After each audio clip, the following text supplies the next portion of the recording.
In American politics, moments of high drama often unfold not in grand speeches or campaign rallies, but in the precise wording of legal statements. A single phrase, a carefully chosen word, an answer that sounds straightforward but carries layers of implication. And when those words intersect with a figure as polarizing and consequential as Donald Trump, the reaction can be immediate, explosive, and deeply divided. That is exactly what has happened following remarks made by Pam Bondi, remarks that some online commentators are describing as an admission of unlawful acts, while others argue are being dramatically misinterpreted for political effect. The headlines are bold. The reactions are fierce. The narrative circulating across social media suggests panic, crisis, and legal exposure at the highest levels. But as always in American law and politics, the truth lives in nuance.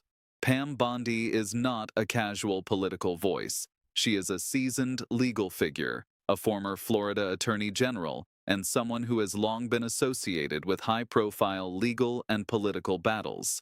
When she speaks about legal standards, investigations, or conduct under scrutiny, her words are not taken lightly. They are dissected, parsed, replayed, examined through both partisan and legal lenses.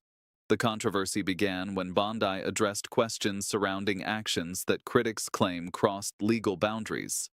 During her remarks, she acknowledged that certain decisions were problematic or legally questionable, language that immediately triggered reaction across news outlets and political circles. To some, this phrasing sounded like a concession. To others, it was simply an honest legal assessment of complexity.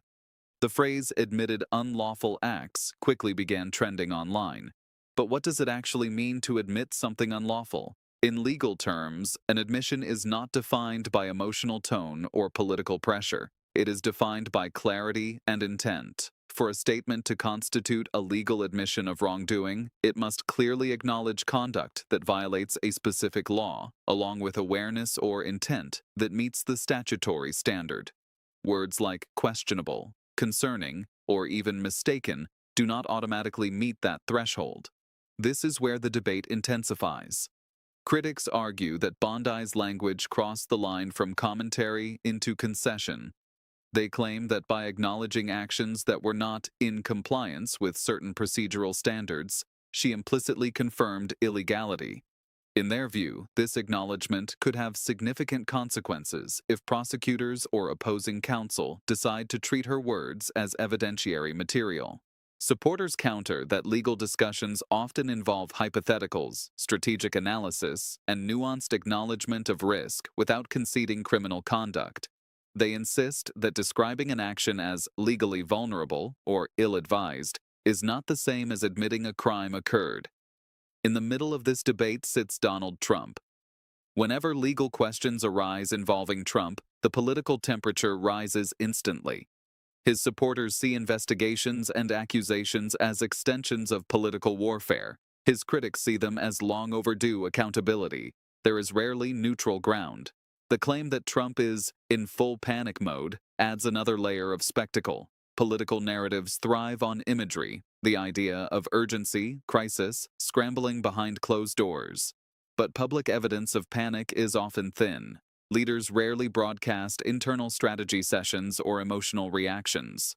What we can analyze instead is the strategic landscape. If Bondi's remarks are interpreted as damaging, the immediate response from Trump's legal team would likely involve clarification. That clarification could take the form of public statements emphasizing context, precision in legal language, and the absence of any formal admission of criminal liability. Attorneys often move quickly to prevent ambiguous phrasing from being weaponized. On the other side, prosecutors or opposing counsel would carefully review transcripts. They would examine whether the remarks meet evidentiary standards for admissibility. Was the statement made under oath? Was it speculative or definitive? Was it tied to specific statutory violations? In American jurisprudence, context is everything. A televised comment during a political debate carries different legal weight than sworn testimony in a courtroom. An off-the-cuff remark is not equivalent to a signed affidavit. The burden of proof in criminal cases remains extraordinarily high. Prosecutors must establish guilt beyond a reasonable doubt, and that requires far more than a controversial soundbite. Still, political consequences do not wait for courtroom standards. Public perception can shift quickly. When headlines frame a statement as an admission, many readers do not investigate further. They absorb the conclusion. That perception can influence polling, fundraising, media coverage, and party strategy. For Trump, the calculus is always dual-tracked, legal and political. Legally, his team must ensure that no statement, whether by him or by allies, creates unintended exposure. Politically, he must project confidence and strength. Any sign of vulnerability can be amplified by opponents. The broader question emerging from this episode is how language shapes accountability in the modern media environment. Legal nuance rarely survives the speed of social media. Complex procedural explanations are condensed into emotionally charged headlines. A cautious legal acknowledgement can morph into a viral claim of guilt. Bondi's defenders emphasize that discussing potential legal exposure is not the same as confessing wrongdoing. Attorneys often analyze worst-case scenarios publicly to demonstrate transparency or to manage expectations. In high-profile political controversies, that transparency can backfire when phrases are extracted from their original context. Meanwhile, critics insist that powerful political figures should not be shielded by technicalities. They argue that when someone acknowledges conduct that deviates from legal norms, it deserves serious scrutiny. Both positions reflect deeper tensions within American political culture. The balance between due process and public accountability, between presumption of innocence and demands for transparency. Another factor complicating the situation is the layered nature of liability. Not all unlawful acts are criminal. Some may constitute civil violations, regulatory infractions, or procedural missteps. The legal consequences vary dramatically depending on classification. A campaign finance violation, for example, operates under different standards than obstruction of justice or fraud. Understanding which category, if any, applies is critical. Legal standards for criminal liability require not only the act itself, the actus reus, but also the mental state, or mens rea. Did the individual knowingly and willfully violate the law? Was there intent? Was there recklessness? Negligence alone may not suffice for criminal charges in many contexts. When commentators leap from ambiguous phrasing to definitive claims of criminal guilt, they bypass these foundational principles. Still, the optics remain powerful.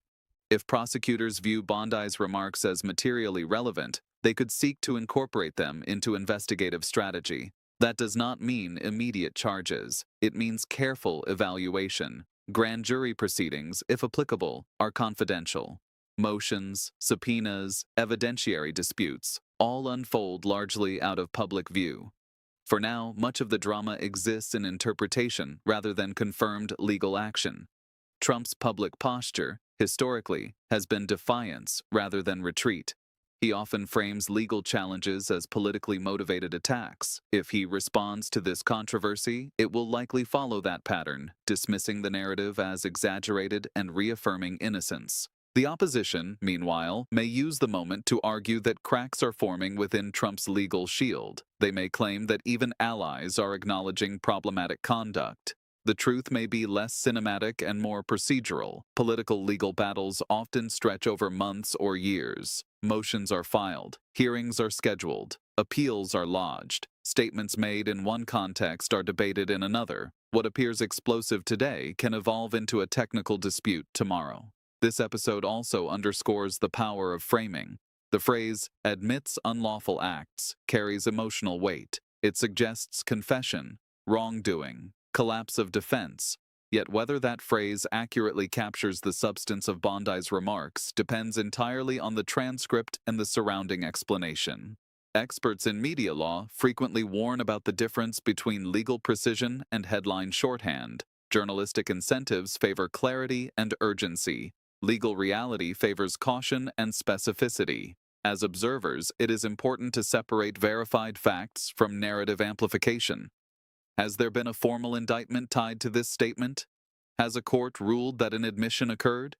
Has a prosecutor publicly characterized the remarks as evidence of criminal conduct? Until such developments occur, the controversy remains a battle over interpretation rather than a confirmed legal turning point. That does not mean it is insignificant. Perception influences politics. Politics influences strategy.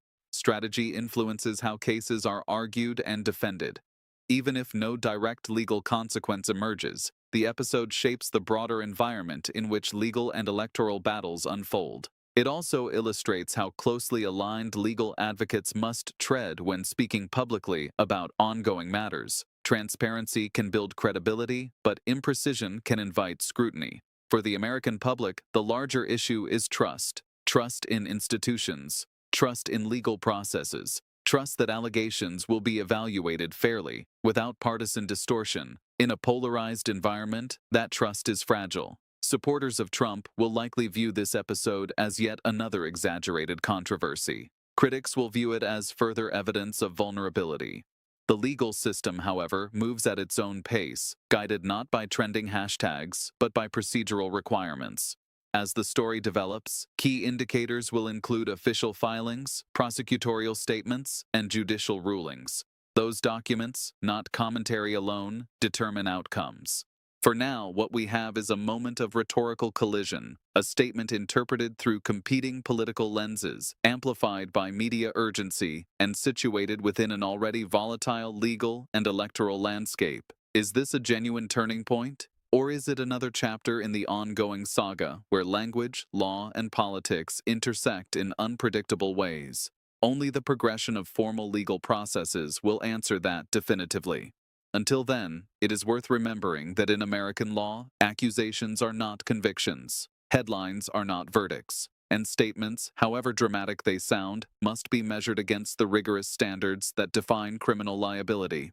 The coming weeks will reveal whether this controversy fades into the background of an already crowded political season or escalates into substantive legal action. What remains certain is that every word spoken by key figures in high-stakes political battles will continue to be examined, debated, and reframed, sometimes accurately, sometimes not. And in that environment, precision matters more than ever.